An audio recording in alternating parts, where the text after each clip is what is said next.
నమస్తే, welcome to ప్రజాప్రతినిధి news.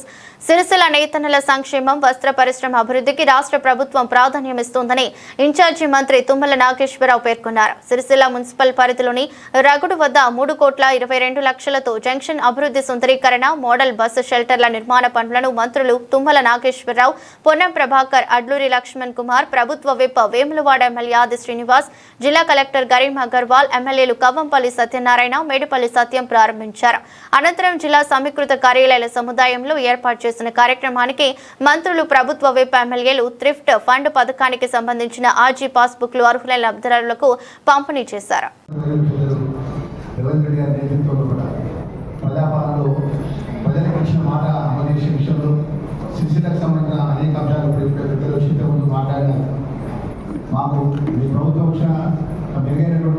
సౌకర్యాలు ప్రభుత్వం ద్వారా అందజేసిన విషయాన్ని కూడా తెలియజేసుకుంటూ అన్ని విషయాల విషయం కూడా మా విపుగా ఉన్నటువంటి మాజీ గారు తెలియజేసిన విషయాన్ని తెలియజేసుకుంటూ రాబోయే రోజుల్లో కూడా ఉమ్మడి కరీంనగర్ జిల్లాకు సంబంధించిన ఏదైతే ఇన్ఛార్జ్ పెద్ద తుమ్మనాగేశ్వరరావు గారు కానీ, పెద్ద శ్రీధర్బాబు గారు కానీ, ప్రభాకర్ గారు కానీ, మంత్రి గారు దీని కానీ మన ప్రాంతానికి సంబంధించిన సమస్యల పరిష్కార విషయంలో కూడా గౌరవ ముఖ్యమంత్రి గారి నేతృత్వంలో కూడా ఈ సిరిసిల్ల ప్రాంతానికి అన్ని అండదండలుగా ఉంటామన్న విషయం తెలియజేసుకుంటూ తీసుకుంటాం.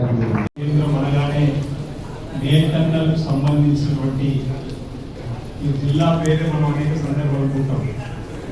ధార్మిక కార్మిక క్షేత్రం అని లేదా ధార్మిక క్షేత్రం అని జిల్లా హెడ్క్వార్టర్లో నేతన్నల సంఖ్య ఎక్కువ ఉండడం వల్ల దక్షిణ కాశీగా పేరుగాల్సిన రాజన్న ఆలయం వేరులో ఉండడం వల్ల ఈ జిల్లాను మనం మొట్టమొదటిసారిగా రాజన్న సిరిసిల్ల జిల్లాను పేరు పెట్టుకున్నప్పుడు ఈ ధార్మిక కార్మిక క్షేత్రాన్ని అన్ని రంగాల్లో అభివృద్ధిలో తీసుకుని పోయేటువంటి క్రమంలో జిల్లా కేంద్రంలో ఉన్నటువంటి నేతన్నలకు చైతన్య కల్పించేందుకు లక్ష్యంలో భాగంగా ముందుకు పోతున్నప్పుడు ఇందిరమ్మ రాజ్యం వచ్చి రేవంత్ రెడ్డి గారు ముఖ్యమంత్రి అయిన తర్వాత అనేక మంది నేతన్నలు వచ్చి ఇక్కడ పెద్దలు ఉన్న ప్రభాకర్ గారు, శ్రీధర్బాబు గారు మంత్రిగా ఉన్నప్పుడు ఇక్కడ మహేందర్ రెడ్డి గారు ఇన్ఛార్జిగా ఉన్నటువంటి సందర్భంలో ఉన్న నాయకుల గారికి అనేక మార్పులు ముఖ్యమంత్రి అనేక మార్పులు వెళ్ళినటువంటి సందర్భంలో శాసనసభ్యులు కవర్పల్లి గారు, చుక్కగలిగిన సత్యం గారు కూడా గత ప్రభుత్వ హయాంలో బకాయిలు ఉన్నాయి, మాకు వాస్తవం రావాలంటే ఆందోళన చెందుతున్నప్పుడు ముఖ్యమంత్రి గారికి ప్రత్యేకంగా కలిసినప్పుడు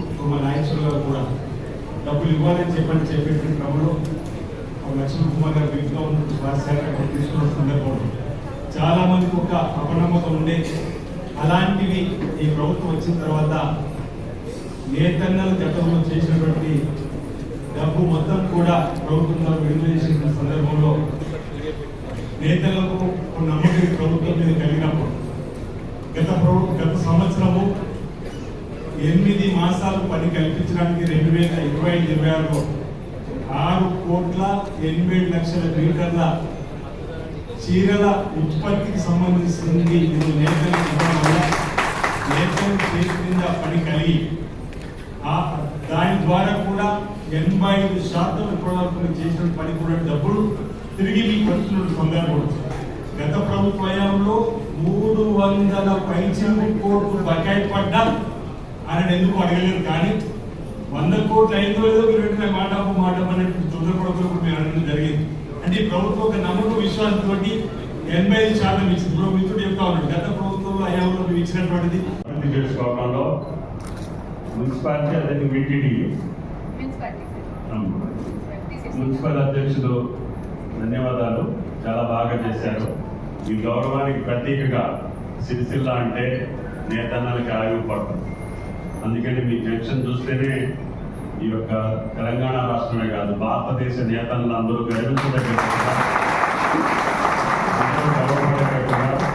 మన సంస్కృతి సంప్రదాయాన్ని కొన్ని వేల సంవత్సరాలుగా మన భారతీయ సంస్కృతిని కాపాడుతున్నటువంటి మీకు రాష్ట్ర ప్రభుత్వ పక్షాన ప్రత్యేకంగా ధన్యవాదాలు. అదేవిధంగా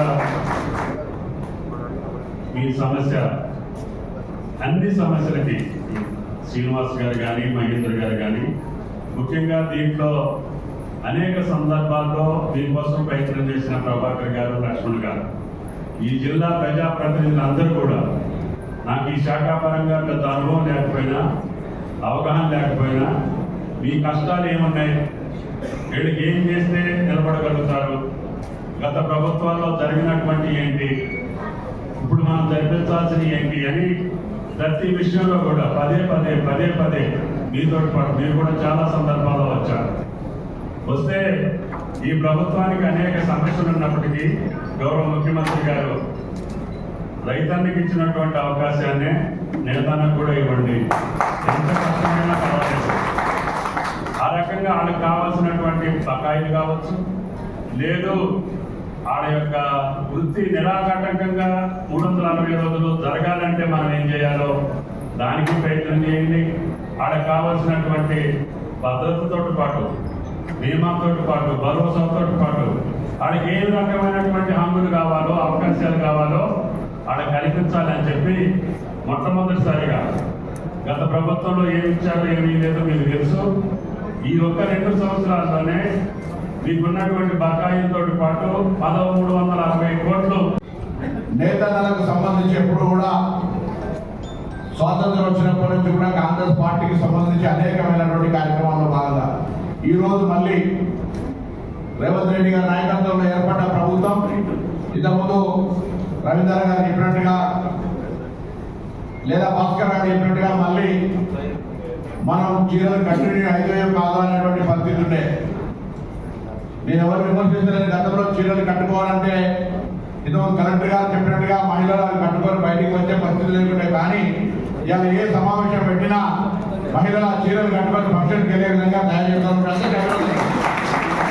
నేను ఇంకొక మాట్లాడడం కోరుతా ఉన్నా. ఈరోజు విలువతో సంబంధం లేదు, కానీ ఒక ఇలా పోచంపల్లికి సంబంధించి కావచ్చు, గద్వాలకు సంబంధించి కావచ్చు, లేదా సిద్దిపేటలో మరి గొల్లమామకు సంబంధించి కావచ్చు, పెంబర్తి కావచ్చు, పక్కనే చర్యాల తోలు బొమ్మలకు కావచ్చు, నిర్మలకు సంబంధించి కావచ్చు, ఒక టీఐ ట్యాంక్ ఉంది. వీరందరూ కలిసి ఒక ఇంట్లో ఉన్నటువంటి ప్రముఖులంతా కలిసి ఒక మోడల్, మిగతా అన్ని అనేక రకాల సంబంధితమైనటువంటి ఉత్పత్తులు ఉన్నాయి.